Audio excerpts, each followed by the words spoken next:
यहाँ सब कोई नैहर में आइल बा।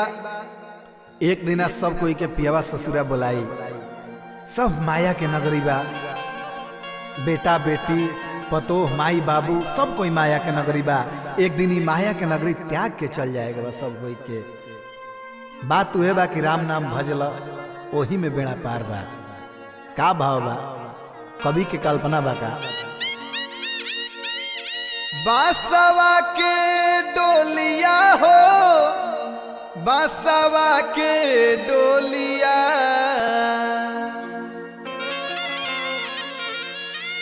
बासवा के डोलिया हो बासवा के डोलिया सबके जाए खाती मिली।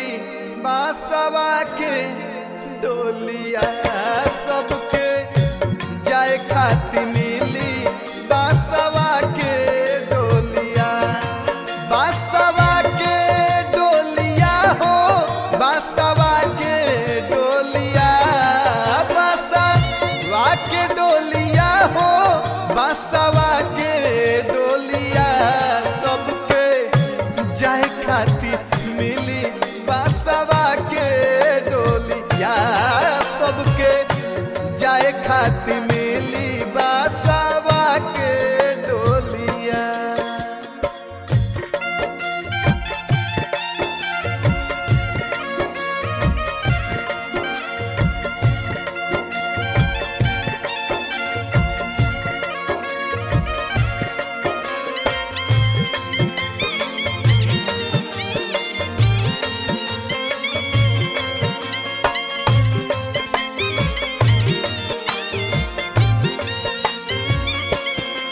सब कोई के एक के विधि चल जाए के बाद सब माया के नगरी बा।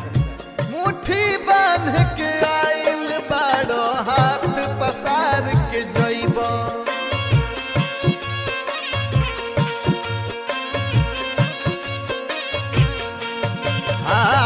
वादा खिलाफी कइल इहवा उहवा का बतलइब।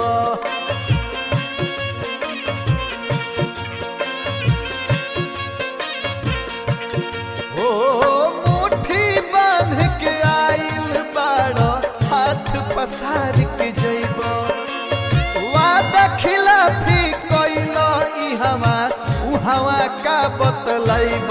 तहिया बंद होई बोलिया बासवा के डोलिया सबके जाए खाती मिली। बासवा के डोलिया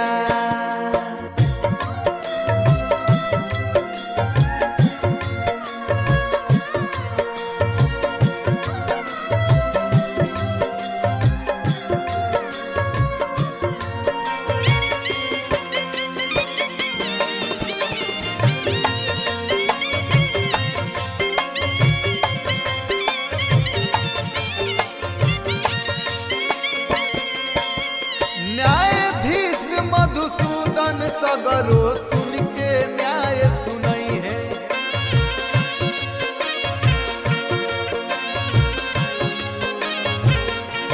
सोर्स सिफारिश घूस न चली उल्टे कोड़ा उठाई है।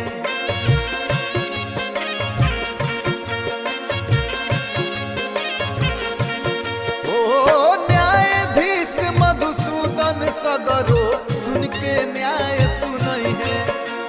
सोर्स सिफारिश घूस न चली उल्टे कोड़ा गिरई है। भूली हंसिया ठिठोलिया बासवा के डोलिया सबके जाए खातिर मिली। बासवा के डोलिया बासवा के डोलिया हो बासवा के डोलिया बासवा के डोलिया हो बासवा के डोलिया सबके जाए खाती मिली। बासवा के डोलिया सबके जाए खाती मिली। बासवा जहिया बंद होई बोलिया बासा बाके डोलिया